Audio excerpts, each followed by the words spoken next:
தமிழரின் மரபில் உறக்கு முறையில் உருவாக்கப்படும் அம்மன் TRY-TFT கல்வி ஓர் உறுதியின் அடையாளம். மத்திய இடைக்கால பட்ஜெட்டில் புதிய அறிவிப்புகள் ஏதும் இல்லை என்று எதிர்க்கட்சிகள் குற்றஞ்சாட்டியுள்ளன.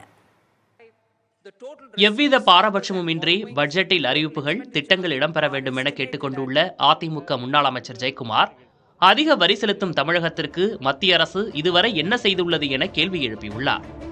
வெண்ணெய் ஒரு கண்ணில், சுண்ணாம்பு ஒரு கண்ணில், மாற்றாந்தாய் மனப்பான்மை, வடக்கு தெற்கு இந்த மாதிரி இல்லாமல் எல்லோரும் இந்தியர்கள்.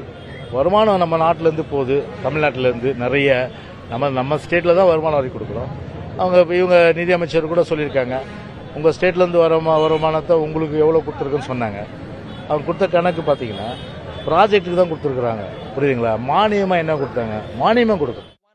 யாருக்கும் பயன் தராத இடைக்கால பட்ஜெட்டை மத்திய அரசு தாக்கல் செய்துள்ளதாக விமர்சித்துள்ள காங்கிரஸ் கட்சியின் மூத்த நிர்வாகி கோபண்ணா, இந்த இடைக்கால பட்ஜெட்டில் இலக்கு இல்லை என கூறியுள்ளார். விவசாயிகள் முற்றிலும் புறக்கணிக்கப்பட்டிருக்காங்க. இன்றைக்கு வளர்ச்சி என்பது நகர் சார்ந்து தான் இருக்கு. கிராமப்புறங்களில் வளர்ச்சி இல்லை. கிராமப்புற மக்களுக்கு வேலை வாய்ப்பு இல்லை. 100 நாள் வேலை திட்டத்திற்கு அதிக நிதி ஒதுக்கப்படல. பொருளாதார பேரழிவு, வேலையில்லா திண்டாட்டம், விலைவாசி உயர்வு, விவசாயிகளுக்கு மிகப்பெரிய பலன் தராத ஒரு பட்ஜெட் இன்னைக்கு சமர்ப்பிக்கப்பட்டிருக்கு. பொதுவாக இந்த நிதிநிலை அறிக்கைக்கு இலக்கு இல்லை.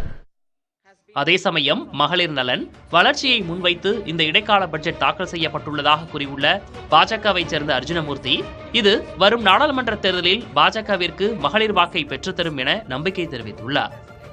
மகளிரை அதிகமாக பாரத பிரதமர் அதிகமாக ஃபோக்கஸ் பண்ண ஆரம்பிச்சிருக்காருங்கிற தெரியுது. 33% இடஒதுக்கீடுல எப்படி ஆரம்பிச்சாரோ அதே அளவுக்கு இப்ப மகளிரோட லாபத்தை நோக்கி பயணிக்கிறார். அதனாலதான் 1 லட்சாதிபதிகளா மகளிரை ஆக்குவோம் அப்படின்னு ஒரு செயல் திட்டத்தை முன்னெடுப்பு எடுத்திருக்காரு. மகளிரோட லாபத்தை நோக்கி, மகளிரோட வாழ்வாதாரத்தை நோக்கி, அவங்களோட பாதுகாப்பை நோக்கி இந்த நாடு நடந்து ஆரம்பிச்சிருச்சு அப்படிங்கிறதுக்கு ஒரு முன்னெடுப்பா இன்னைக்கு பட்ஜெட்ல சொல்லியிருக்கிறது என்னை ரொம்பவும் கவர்ந்தது.